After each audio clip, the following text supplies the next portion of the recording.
Hey, welcome to Integrative Preparedness. I'm Steve Smith.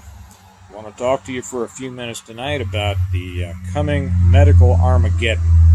I think a major part of the medical community, the medical services community, is about to collapse. I'm going to tell you about that.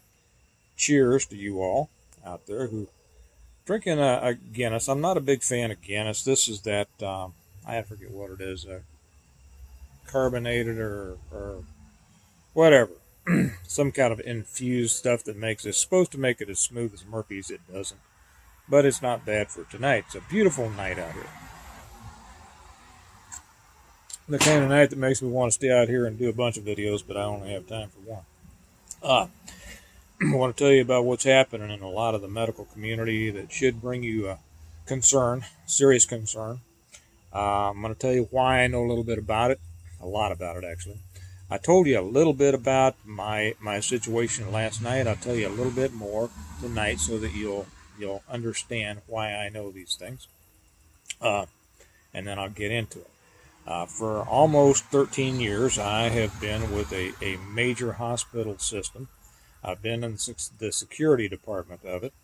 I took the job years ago, right after Obama got into office. We'd gone through the collapse of the real estate market. Remember the real estate bubble and things. Kelly and I owned a business, very successful business, but the collapse of the real estate market really was put a lot of businesses out of business. Didn't put us out of business, but I knew that it was no time to stay in the kind of business we were in, and I knew that during a Democrat a administration is no time to own a small business. I've been through that before. So we were fortunate we were able to sell our business, and I thought that, well, I'm going to go work for somebody else for a few years um, because we had our first son, and I just wrote a check for him, but we were going to have some more kids, and I said this is going to be some tough economic times. I'm going to go get a job somewhere for a while and let their health insurance pay for the next ones. So I did, and I only intended to stay there for a few years. But the place that I worked, the hospital that I worked, was such a pud deal. Uh, and it was, a bunch of ex-cops worked there for, kind of retirement jobs, to be honest. And I only intended to be there for a couple of years, but the pay was so good, the bennies were so good. We make more than many of the police departments around here, and all I did for about the first, I don't know, 10 years or 9 or 10 years was drink coffee and occasionally look menacing. It was a little country club hospital, uh, and it just too hard to quit, and it was a great addition to our businesses. It was great.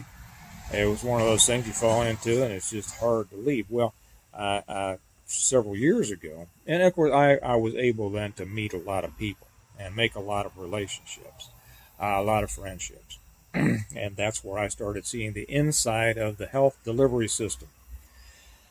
Several years ago, after the Affordable Care Act went through, we started seeing things change a lot. We started seeing an entirely different clientele. The hospital where I work, and I'm not going to get into too much detail here because I'm going to be leaving there on the 30th of October. And because I will not take the shot, and they're requiring it. And we're going to get into this here in a minute. Not going to take it, and so I'm gone. So's Kelly. But where was I? Anyway, it was. Oh yeah,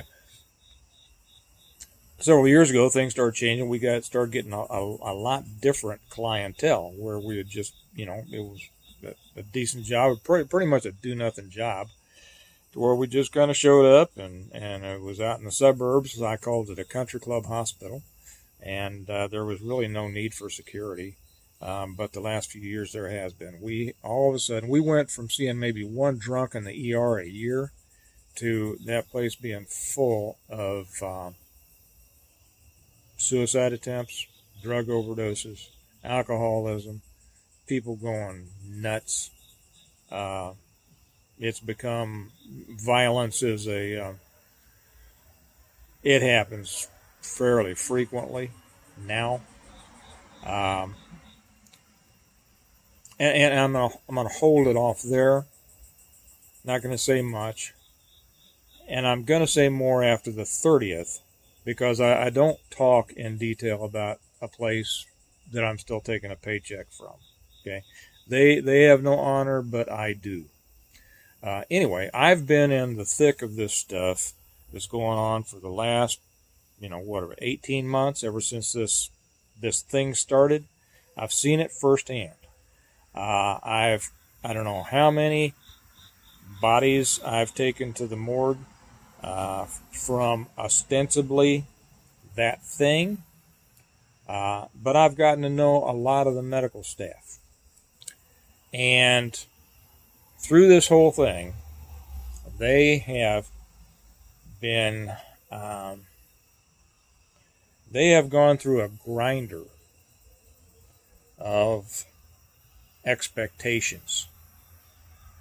I'm not going to, again, I can't go into too much detail right now. But the important thing is this. They are leaving in droves. The place where I live, or where I work, most of the top nurses, the ER nurses, the ICU nurses, the CRNs, that means critical resource, I think. I always want to say critical response, but I think it's critical resource nurses. These are the ones these are the top. These are the top. Interestingly enough, they are not taking the jab. Many of the other people in the system, the non-clinical people, and the younger nursing staff, they're taking the jab. But see if this doesn't tell you something. I'm not going to make a statement on it myself, but see if this doesn't indicate something to you. The ones with the most information, the ones who have dealt with this the most, are not taking it. Not going to get into more of that right now. I will maybe after the 30th. But they are leaving in droves. There are some even leaving before the October 30 deadline. It's not just this, it's system-wide. It's not just system-wide, but I'm also a part. They've been very nice to invite me to be a part of a message board and a group to where I can see what's being said throughout hospital systems, throughout the greater Kansas City area. People are refusing in great numbers to take this thing. And they are saying they will leave. They will leave, they will get fired, they will take it to court, they will sue.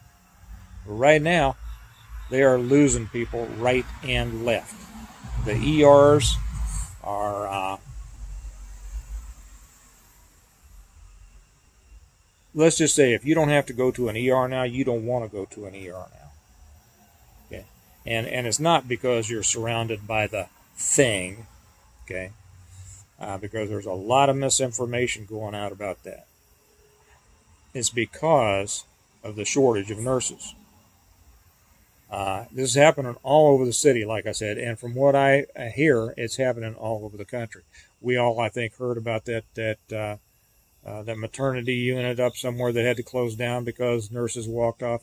That's happening all over the place.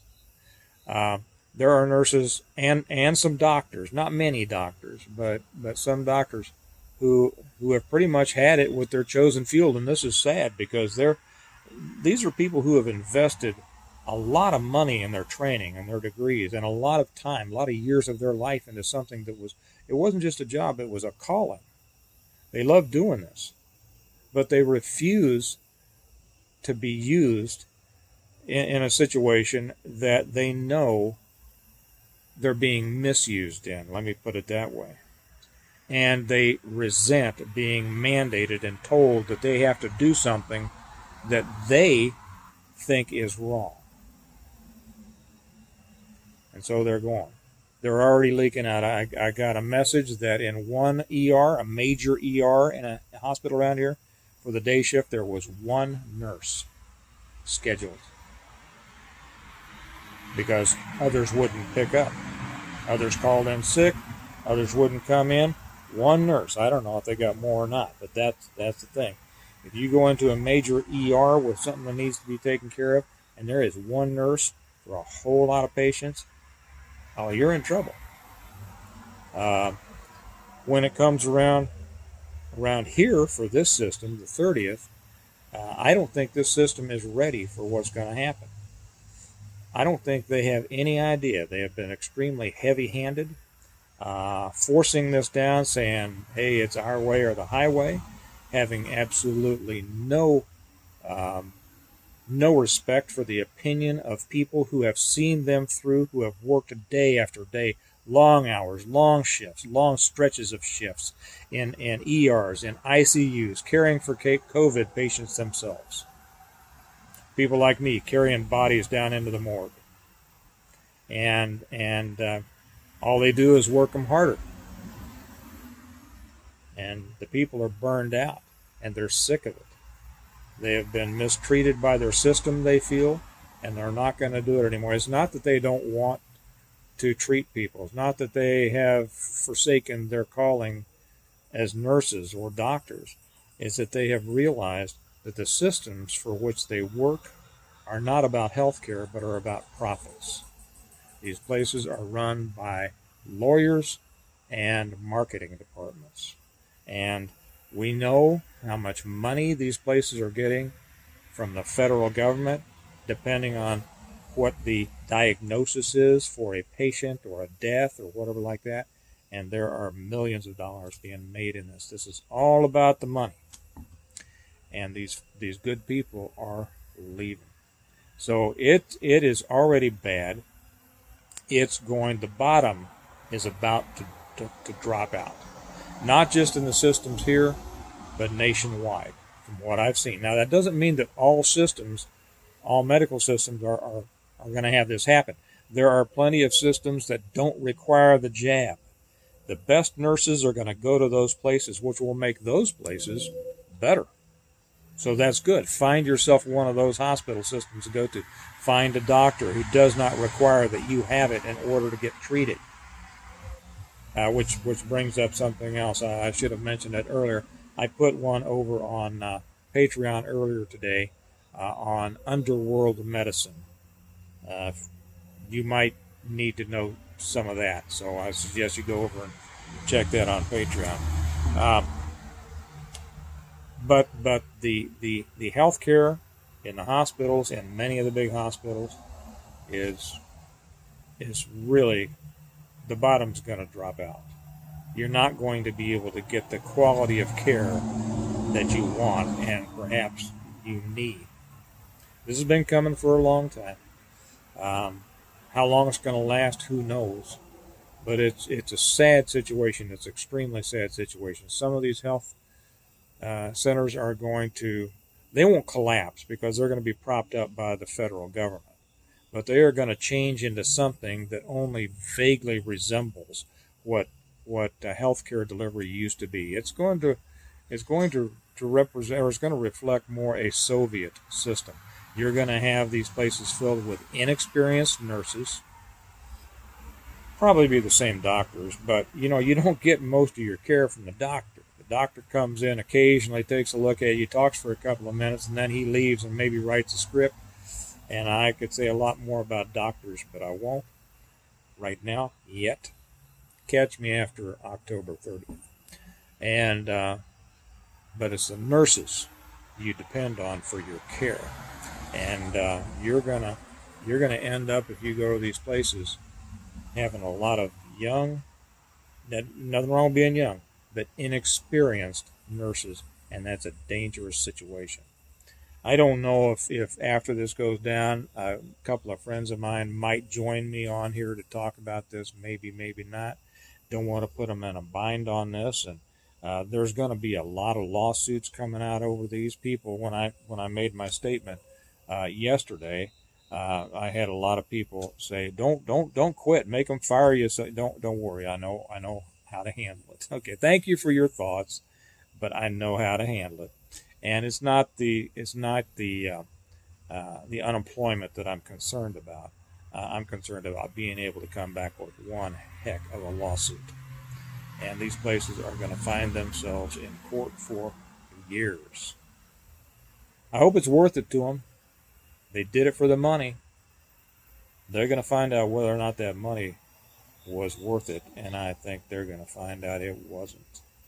Anyway, the important thing here is that you, are perhaps going to be facing a medical Armageddon as thousands, tens of thousands, nurses, support people, respiratory therapists, radiologists, people who are so opposed to the positions these hospitals are taking. It's anathema to them. I can't say it any more clearly than that. Get ready. Be able, like I talk about, go over there, catch the one that I put on Patreon. I'm not going to put it here. Talking about underworld medicine. You'd better hook up with people that you can give you some help after these things happen. If you lose your health insurance, if you lose your jobs, it's going to be a heck of a deal. This is the next shot that they're taking at us. They think that they are going to be able to railroad us if they just keep taking and taking and taking.